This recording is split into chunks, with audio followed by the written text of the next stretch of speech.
అందరికీ నమస్కారం. నేను మీ రాజా. ఈరోజు మన రెసిపీ వచ్చేసి 4 కిలోల చికెన్ కర్రీ చేసి చూపిస్తున్నానండి. ఇది చాలా సింపుల్గా చేసుకోవచ్చు, ఈజీగా ఉంటుంది. ఎవరైతే చిన్న చిన్న ఫంక్షన్లలో ఒక 40 మందికి చేసి పెట్టాలనుకుంటున్న వాళ్ళు ఈ వీడియో చాలా హెల్ప్ అవుతుందండి. వాళ్ళకి కొత్తగా చేసే వాళ్ళకి కూడా చాలా ఉపయోగపడుతుంది. మంచి అద్భుతమైన టేస్ట్ అండి ఇది. ఒక్కసారి చేసి పెట్టారంటే మళ్ళీ మళ్ళీ పిలిచి చేపించుకుంటారు. అంత బాగుంటుందండి ఈ చికెన్ కర్రీ. ఎలా చేయాలో చూపిస్తాను, పూర్తి వీడియో చూడండి, ఎక్కడ స్కిప్ చేయకండి.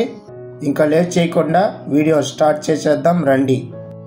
స్టవ్ మీద 4 కిలోలకి సరిపడా పాత్ర పెట్టుకొని ఇందులోకి నేను 600 గ్రాములు ఆయిల్ పోసుకుంటున్నానండి. 1 కిలోకి 150 గ్రాములు ఆయిల్ అనమాట. స్పైసీనెస్ కోసం 2 గ్రాముల చెక్క, 2 గ్రాముల లవంగాలు, 2 గ్రాములు యాలక్కిలు, 3 మరాఠీ మొగ్గ, 2 అనాస పువ్వు.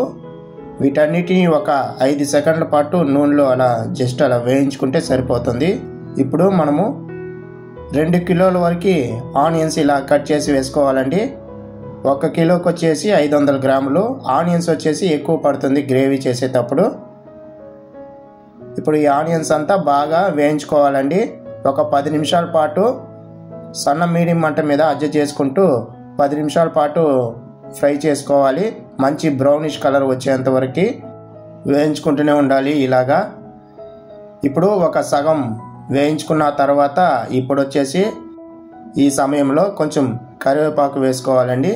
ఒక 5-6 రెమ్మలు కరివేపాకు వేసుకొని అవి కూడా బాగా ఫ్రై చేసుకోవాలి. మంచి వాసన ఇస్తుంది. మీరు ఆయిల్లో వేసుకున్నారంటే ఫ్లేవర్ కొంచెం తక్కువ అవుతుంది, కాబట్టి ఈ టైంలో వేసుకుంటేనే కరివేపాకు వాసన బాగుంటుంది. ఇప్పుడు ఇలా వేయించుకుంటూనే ఒక 4 పచ్చిమిరపకాయలని వేసుకోవాలి. అంటే 1 కిలోకి 1. ఎక్కువగా వేసుకోకూడదు. ఎక్కువగా వేసుకున్నట్లయితే ఘాట్ అనేది ఎక్కువ అవుతుంది. ఆ పచ్చిమిరపకాయ వాసనే ఉంటుంది, కాబట్టి 4 వేసుకుంటే సరిపోతుంది. ఇలా మంచి బ్రౌనిష్ కలర్ వచ్చిన తర్వాత ఇందులోకి అల్లం వెల్లుల్లి పేస్ట్ వేసుకుందాం. అల్లం వెల్లుల్లి పేస్ట్ వచ్చేసి 200 గ్రాములు తీసుకుంటున్నాను. 1 కిలోకి వచ్చేసి 50 గ్రాములు వేసుకోవాలి.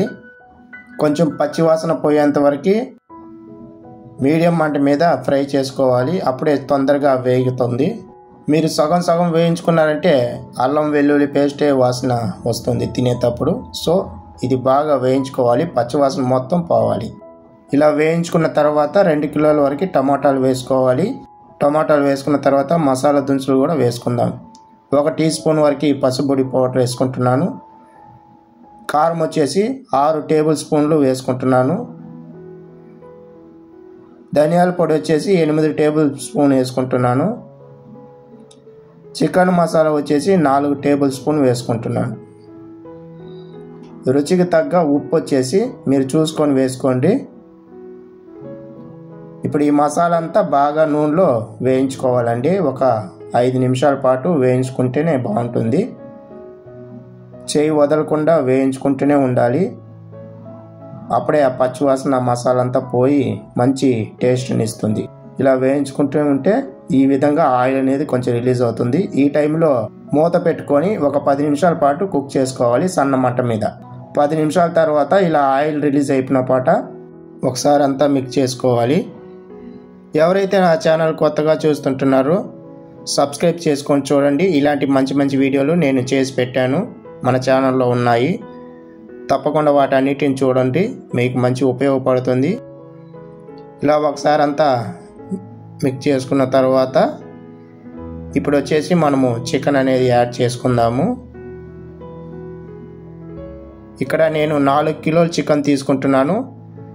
ఇప్పుడు చికెన్ అంతా వాటర్ అంతా సపరేట్ చేసి డ్రైన్ చేసి చికెన్ అంతా యాడ్ చేసుకోవాలి. ఈ విధంగా ఒక 5-6 సార్లు వాష్ చేసుకోవాలండి చికెన్ని.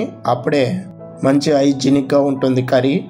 క్వాలిటీ కూడా సూపర్గా వస్తుంది. ఎక్కడ యాదవాసన లేకుండా బాగుంటుంది. ఇప్పుడు ఈ చికెన్ అంతా బాగా మిక్స్ చేసుకోవాలి. మసాలా అంతా చికెన్కి బాగా పట్టాలండి. చికెన్లోకి మసాలా అంతా దిగాలి. ఒక 2 నిమిషాల పాటు చికెన్ అంతా ఇలాగా బాగా కలుపుకుంటూ మసాలా అంతా అప్పుడే బాగా చికెన్లోకి ఊరుతుంది. ఎక్కువగా ఫ్రై చేసుకోకండి, జస్ట్ 2 నిమిషాల పాటు మసాలా మిక్స్ అయ్యేంత వరకు ఫ్రై చేసుకుంటే సరిపోతుంది.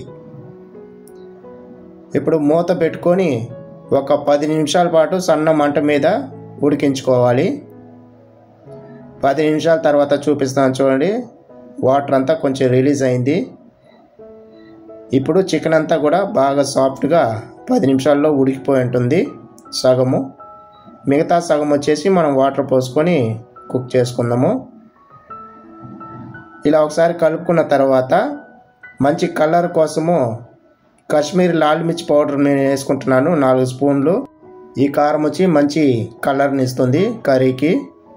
మీరు ఎలాంటి ఫుడ్ కలర్ అంతా యాడ్ చేయాల్సిన అవసరం లేదు, అచ్చం పెళ్ళిళ్ళలో చేసే విధంగానే వస్తుంది, మీరే చూస్తారు కదా. కొంతమందికి ఎక్కువగా క్వాంటిటీలో చేయాలంటే భయం వేస్తుంది, ఎందుకంటే సరిగా వస్తుందో రాదో అనే ఒక భయం ఉంటుంది. సో ఈ వీడియో ద్వారా మీకు ఎలాంటి భయం ఉండదు, కరెక్ట్గా పర్ఫెక్ట్గా వస్తుంది, ట్రస్ట్ మీ.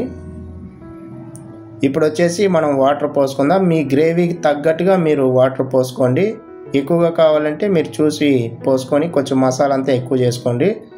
లేదు కరెక్ట్గా కావాలంటే ఒక 2 లీటర్ల వరకు వాటర్ పోసుకొని మూత పెట్టుకొని ఒక 15 నిమిషాల పాటు కుక్ చేసుకోవాలి. 15 నిమిషాల తర్వాత చూపిస్తున్నాను చూడండి, కర్రీ ఎంత బాగా ఉడికిందో. గ్రేవీ కూడా చూడండి పర్ఫెక్ట్గా వచ్చింది. ఇందులోకి మనం గరం మసాలా పౌడర్ అంతా యాడ్ చేయలేదు, మనం స్టార్టింగే వేసిన మసాలా దినుసులే సరిపోతుంది. చూడండి గ్రేవీ కూడా మంచి చిక్కదనంగా బాగా పర్ఫెక్ట్గా సరిపోయింది. ఇంతేనండి. ఇప్పుడు ఈ సమయంలో కొంచెం కొత్తిమీర చల్లుకొని ఒకసారి అంతా బాగా మిక్స్ చేసుకోవాలండి. మిక్స్ చేసుకున్న తర్వాత ఒక 10 నిమిషాల పాటు అలాగే వదిలేసి అప్పుడు సర్వ్ చేసుకుంటే గ్రేవీ అనేది కొంచెం గట్టిపడి సూపర్గా ఉంటుంది. టేస్ట్ చూపిస్తాను చూడండి. చూసారా ఎంత అద్భుతంగా వచ్చిందో ఈ చికెన్ కర్రీ. ఇంతేనండి, సింపుల్గా చేసుకోవచ్చు, చాలా ఈజీగా ఉంటుంది. మీరు కూడా తప్పకుండా ట్రై చేసి ఫీడ్బ్యాక్ నాకు చెప్పండి. చూస్తుంటే నోరూరిపోతుంది కదా. ఈ చికెన్ కర్రీ రైస్ లేక్ కానీ చపాతీలేకి దోశలేకి ఇడ్లీలేకి దేనికైనా పర్ఫెక్ట్గా ఉంటుందండి. ఒక మంచి నాన్ వెజ్ మీల్స్ తినాలనుకున్న వాళ్ళు కూడా ఇలా చేసుకొని తినండి. అచ్చం హోటల్ స్టైల్లో తిన్న ఫీలింగ్ మీకు కలుగుతుంది. తప్పకుండా ట్రై చేయండి. ట్రై చేసి ఫీడ్బ్యాక్ మాత్రం నాకు చెప్పండి ఎలా వచ్చిందని. ఈ వీడియో వచ్చి బిజినెస్ చేసే వాళ్ళు కూడా ఇలా చేసి పెట్టారంటే మీ బిజినెస్ కూడా మంచి సక్సెస్ఫుల్గా పోతుంది, ఇష్టంగా వస్తారు అందరూ ఇలా చేసి పెట్టారంటే చికెన్ కర్రీ. ఇప్పుడంతా చాలా చోట్ల చికెన్ కర్రీ కూడా పెడుతున్నారు బ్రేక్ఫాస్ట్లోకి డిన్నర్లోకి. తప్పకుండా ట్రై చేయండి. ఈ వీడియో మీకు నచ్చినట్లయితే లైక్ చేయండి, షేర్ చేయండి, కామెంట్ చేయండి. మరిన్ని వీడియోస్ కోసం నా ఛానల్ని సబ్స్క్రైబ్ చేసి పెట్టుకోండి. ఇలాంటి మంచి మంచి వీడియోలు నేను మీకు చేసి చూపిస్తూనే ఉంటాను. ఈ చికెన్ కర్రీ 1 కిలో కావాలంటే కామెంట్లో టైప్ చేయండి, తప్పకుండా షేర్ చేస్తాను. అలాగే మన ఛానల్లో చాలా వీడియోలు ఉన్నాయి, అవి కూడా చూసి చేసుకొని తినండి. మీ ఫేవరెట్ రెసిపీ ఏంటో కామెంట్లో చెప్పండి, వాటిని కూడా ట్రై చేస్తాను. మళ్ళీ వీడియోలో కలుద్దాం. ధన్యవాదాలు.